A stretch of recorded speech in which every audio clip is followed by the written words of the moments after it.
Este podcast pertenece a la red Podcast SN.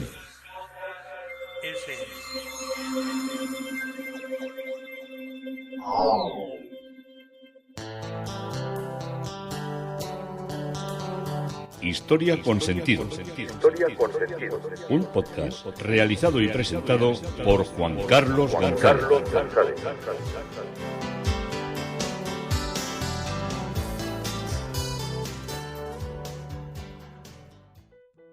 Un saludo a cuantas personas se acercan a través de las redes sociales, de Facebook, de Twitter, de mi página web Historia con Sentido. Yo soy Juan Carlos González y un día más encantado de acercaros una parte de la historia. Hoy vamos a arrancar también desde Londres, vamos a comenzar desde Londres siguiendo la estela que nos marca St. Christopher Wren con sus templos que estamos recorriendo, haciendo un gran recorrido y también viendo como muchas de las iglesias que restauró, pues algunas se mantienen, otras se les quitó el uso cultural, acabaron convirtiéndose en torres, las torres que era lo más valioso que tenían estéticamente, algunas se quedaron exentas, otras incluidas en edificaciones y en urbanizaciones, otras como meros jardines, y en otras pues hay una plata que dice aquí estuvo la iglesia. Hubo por diversos avatares, sobre todo aparte del incendio, las que se restauraron, hubo todo un movimiento de cuando la población de Londres se expande por los suburbios, lo que es gran parte del centro se queda vacío, las iglesias quedan en el desuso, así que ya muchas que no estaban en excesivo buen estado, pues se desmontaron, se tiraron y se empleó ese dinero en hacer iglesias que eran todas de la época victoriana. Y luego la Segunda Guerra Mundial destruyó tantas que muchas pues tampoco, algunas de ellas fueron restauradas y otras no fueron restauradas.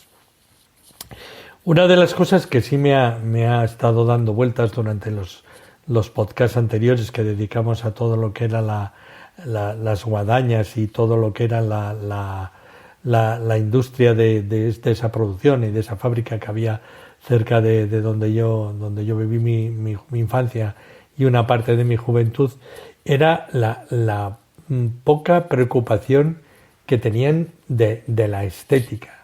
Ahora tú ves cualquier empresa, por pequeña que sea, que tiene un cuidado de su imagen corporativa, de cómo era, de los colores, de la estética, eso lo tienen cuidadísimo. Y en aquellos años me estaba recordando, claro, cuando me acordaba de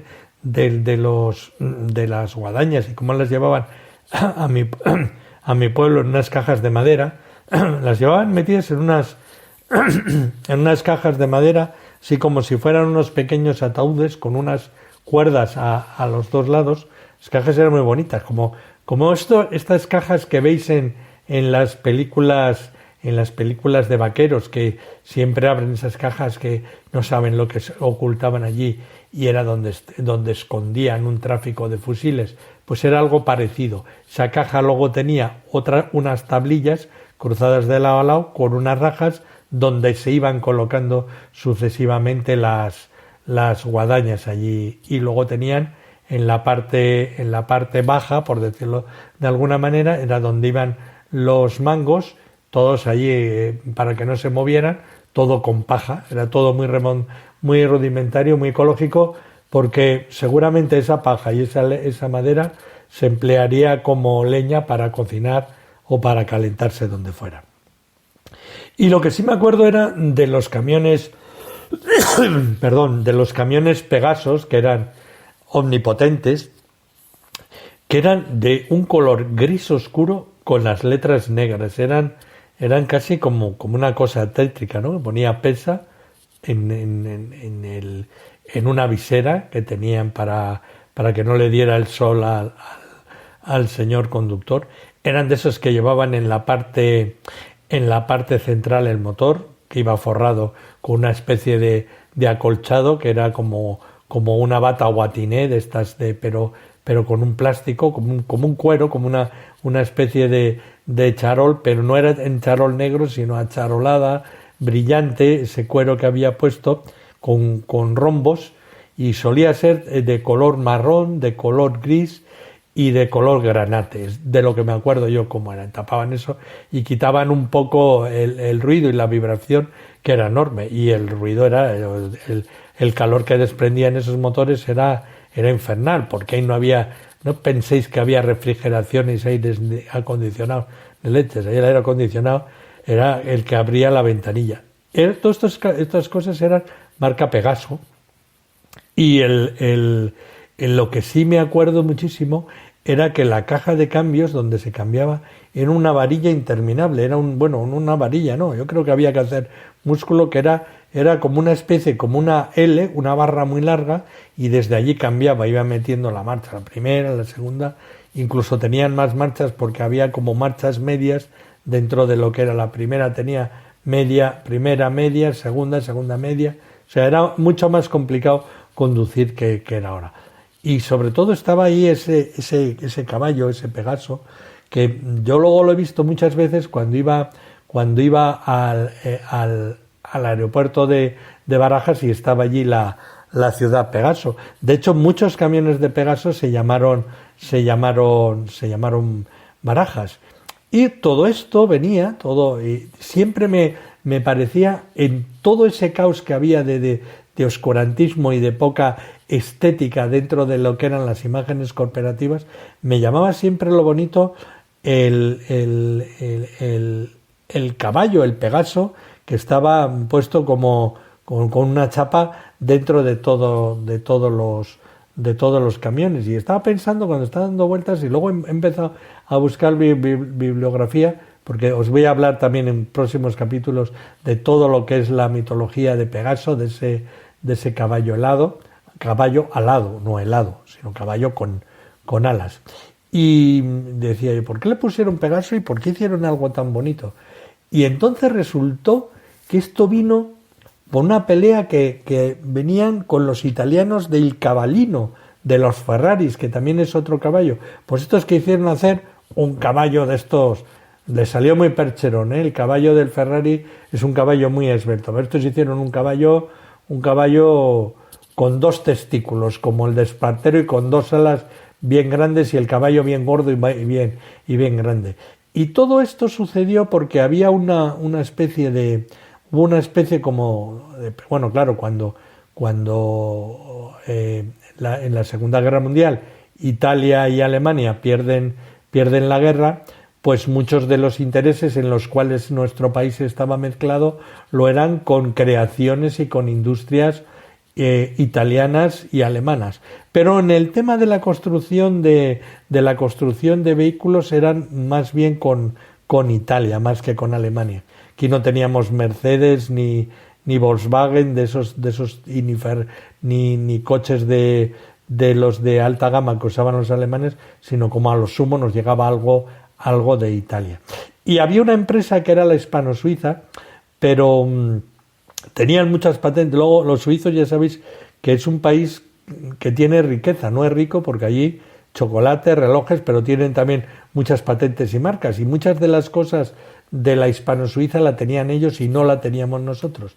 Entonces, esto como se hacía ordeno y mando, pues el INI, que era el Instituto Nacional de Industria, y el que era su ministro, dijo, bueno, pues le fueron al señor que mandaba y le dijeron, mira, aquí vamos a hacer una fábrica de vehículos, y crearon ENASA, que haría los automóviles, los vehículos industriales y luego militares, y la Sociedad Española de Turismos, que es la SEAT, que esto ya se fundó un poco más tarde. Estamos hablando de cosas que se hacen entre el 49 y 50, cuando todavía se está saliendo del shock del primer de lo que era el haber perdido la guerra y estar empezando a rehacerse todo lo que era Europa.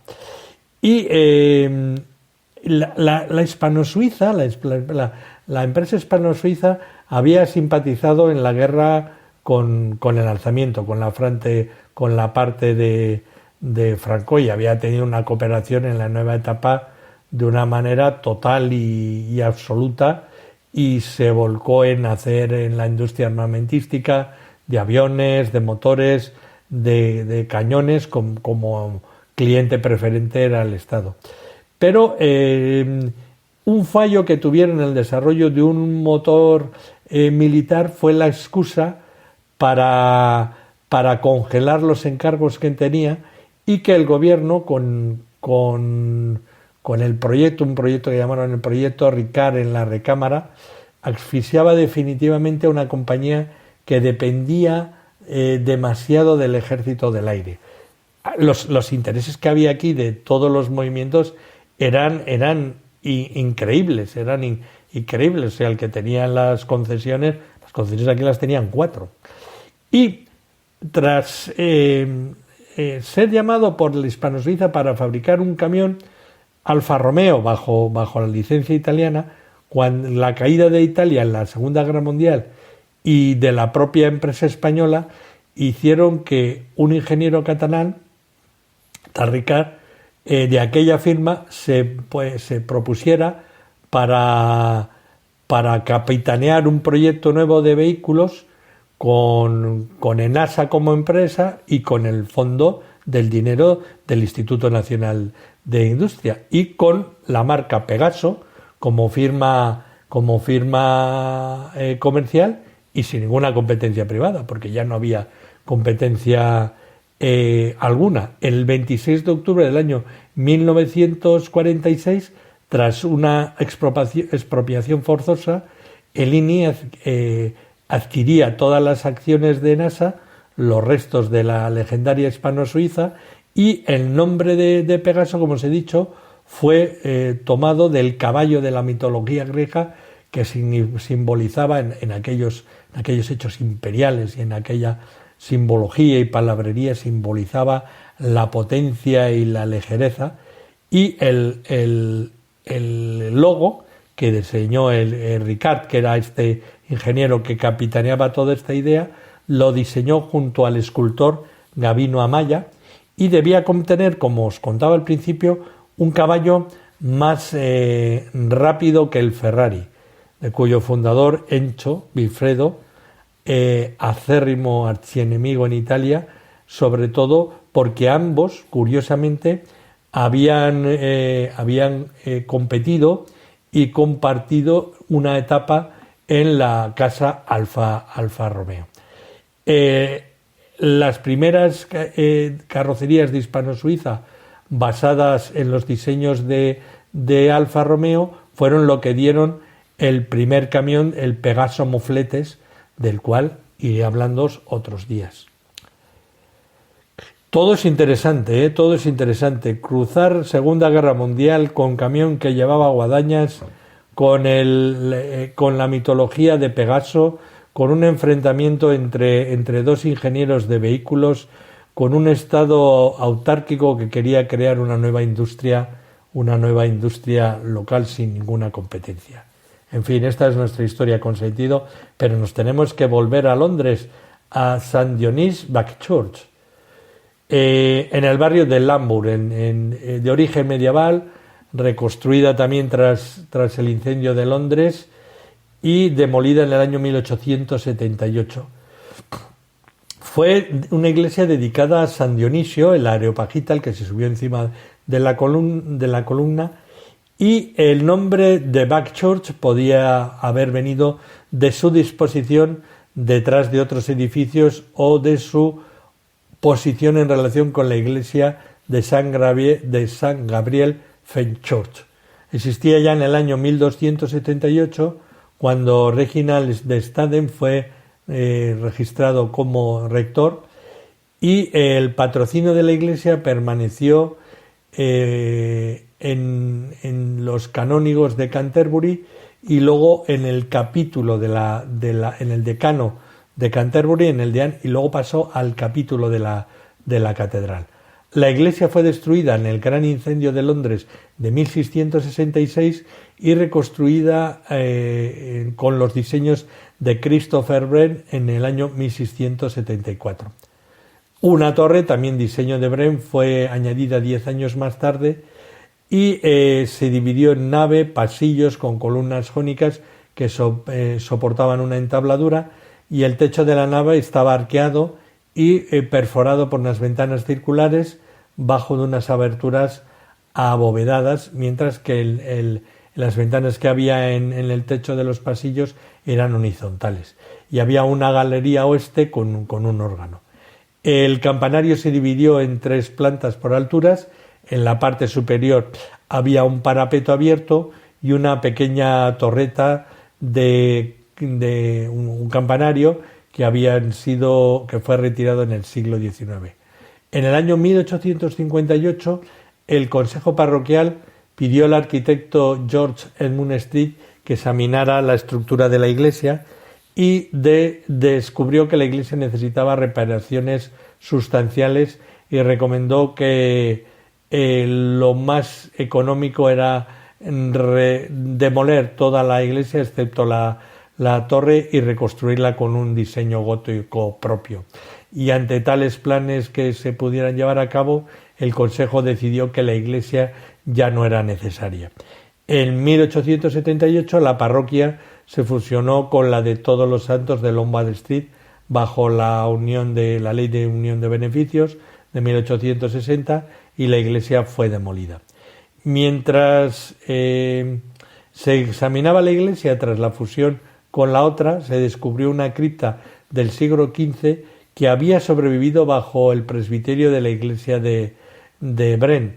La iglesia tuvo un rico carillón de 10 campanas fechadas entre 1726 y 1750, que también fueron trasladados a la iglesia de Todos los Santos cuando San Dionís fue demolido.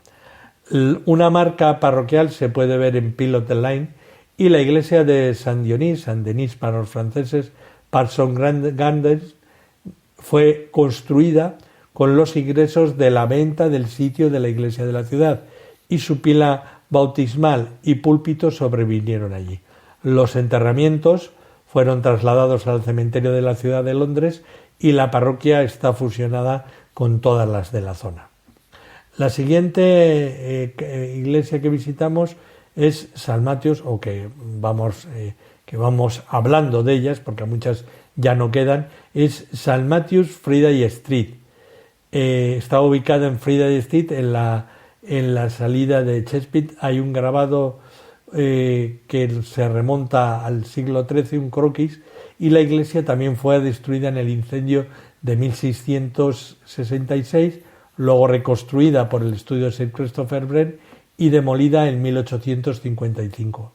San Mateo fue la única iglesia de la ciudad de Londres en aquel momento dedicada al apóstol y santo patrón de los contables, y Friday Street fue dominada así después de que los pescateros así lo empezaran a llamar, porque Cheapside era el principal calle del mercado de Londres, y muchas de las calles menores que partían de principal fueron llamadas después según la mercancía que vendían allí, como Milk Street, los lecheros, Brit Street, Wood Street, la de los laneros. Es muy probable, por tanto, que Friday Street fuera llamado así por la venta de las pescaderías, por donde vivían los pescateros. Y la primera referencia a la iglesia es un documento reinando Enrique III, un documento también de 1381-1382, que se refiere a la iglesia como San Mateo in Shape. Antes de lo que era el incendio, hubo en el año 1636 hubo un gran intento de ser una iglesia reformada y con espíritu muy puritano. En 1636 predicó allí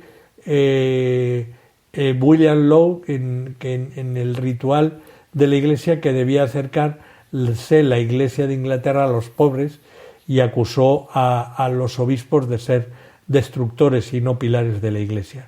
Como resultado, el prestigioso rector Henry Barton fue colocado en una picota y le cortaron las orejas. Y después de la caída y ejecución de Lot, Barton publicó El gran impostor, una detección a la notoria hipocresía e impiedad desesperada del difunto arzobispo de Canterbury, astutamente redactado como una copia escrita que leyó en el patíbulo. Ya veis qué personajes había. Los lazos de San Mateo con los disidentes sobrevivieron a la Restauración y por el Acta de Uniformidad de 1662 el libro de oración común se hizo obligatorio en todas las iglesias. Cuando años más tarde San Mateo, junto a la gran mayoría de las iglesias de la ciudad, fue destruida en el Gran Fuego, la parroquia se fusionó con la cercana de San Pedro Westship, que no fue reconstruida, y su sitio se conserva como un cementerio que sobrevive hoy con un espacio público fuera de Cheapside. Los comisionados responsables de reconstruir las iglesias después del fuego contemplaron trasladar a San Mateo a un lugar más conveniente, pero esto no sucedió y en lugar el sitio de la iglesia fue aumentado con una extensión de terreno parroquial y el edificio comenzó a reconstruirse en 1682 y la iglesia se completó en 1685. St. Matthew's fue la más pequeña y barata de las iglesias de Brent. Su plan era un rectángulo irregular y George Godwin la describió su interior como una habitación lisa de forma más desigual. Las paredes exteriores eran de ladrillo, excepto en el frente este, hacia Friday Street, que estaba realizada en piedra. La pared este no estaba situada a pie de calle, tenía una fila de 5 ventanas de cabeza redonda con claves de cabezas con querubines encima y la torre en la esquina suroeste, que no era visible desde la calle, era la más plana de cualquier iglesia de Brent. Era del ladrillo llano liso y colgaba un campanario. La entrada de la iglesia era a través de callejones hacia el norte y el sur y la mesa del altar provenía de el antiguo San Mateo y las armas reales ahora están en St. Bedas als Foster, mientras que la pila bautismal y el púlpito están en St. Andrew de Bardrobre, en San Andrés del Armero. Debido al traslado de la población de la ciudad a los suburbios, en la segunda mitad del siglo XIX, la iglesia se quedó inactiva y fue demolida en 1885 bajo la Ley de Unión de Beneficios de 1860 y la parroquia se unió a St. Bedas. El sitio se vendió y los ingresos se utilizaron para construir St. Thomas Finsbury Park. Los retablos realizados por Edward Pett fueron adquiridos por la firma de decoración londinense William Allen Company, quien sugirió a Margaret, una notable anfitriona de la sociedad británica, a que los colocara en la sala de Paul Slacen en Polo de Capilla en un palacete en Great Bocan, cerca de Dorking-on-Surrey, donde permanece en la actualidad. Tenía un frontón segmentacional con 2 columnas corintias, enmarcado en 2 paneles de cabeza redonda que originariamente enmarcaron los 10 mandamientos. Santa María Magdalena, Old Fleet Street, fue una iglesia también en el barrio de Castlebainar.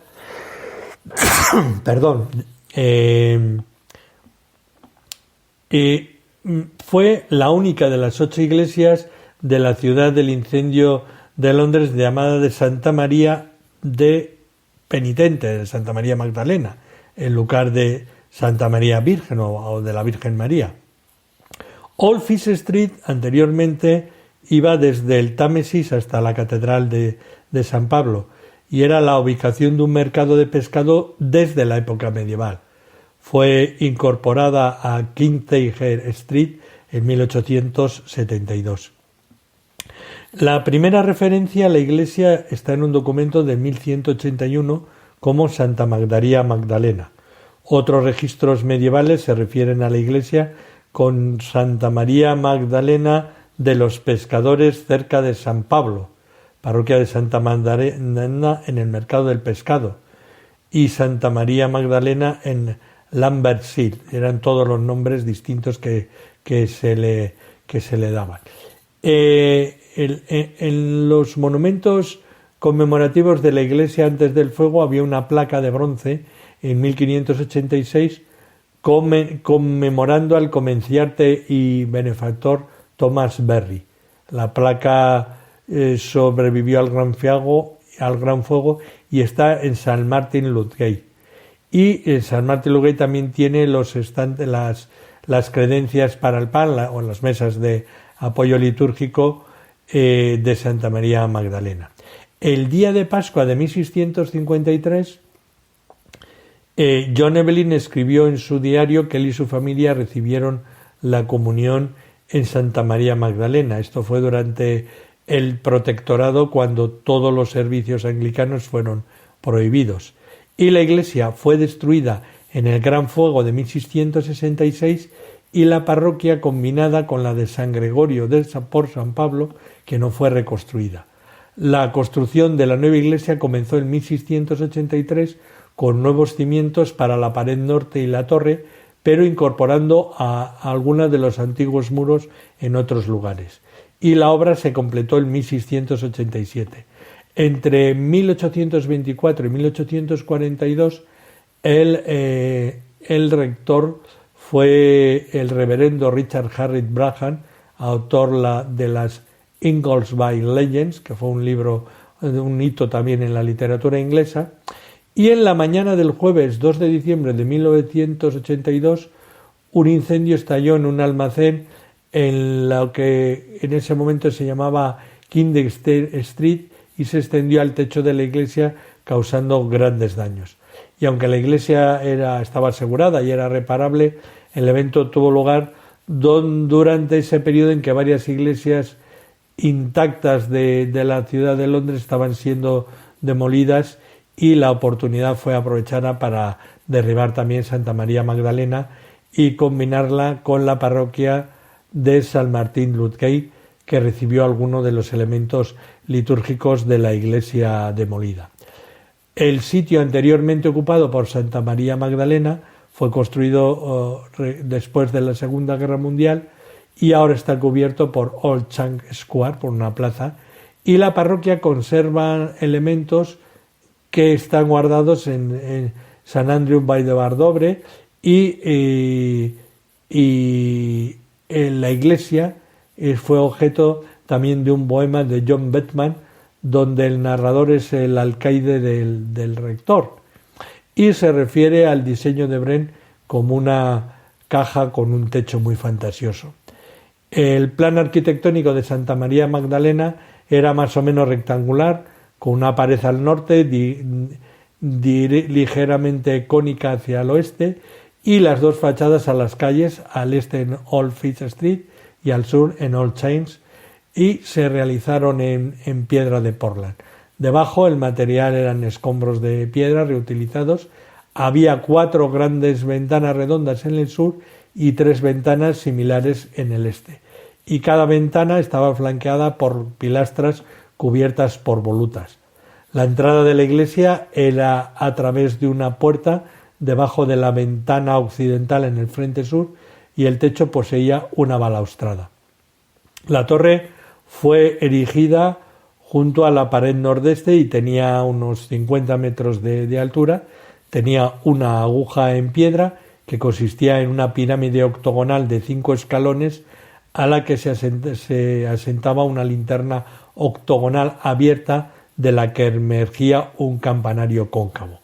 Y el remate tenía una forma de urna en alusión a la olla del bálsamo de Santa María Magdalena, y la inspiración para el diseño de la aguja fue el mausoleo de Halicarnaso, que eran estos temas antiguos, le encantaban a Christopher Wren. Y el órgano de Samuel Green fue instalado en 1786 y fue reconstruido en 1857. Y hasta aquí nos ha traído este recorrido que iniciábamos en Saint-Dionys Back Church. Hasta aquí un día más, Historia con Sentido. Encantado de haberoslo contado, Juan Carlos González. Un saludo a todos, un día más.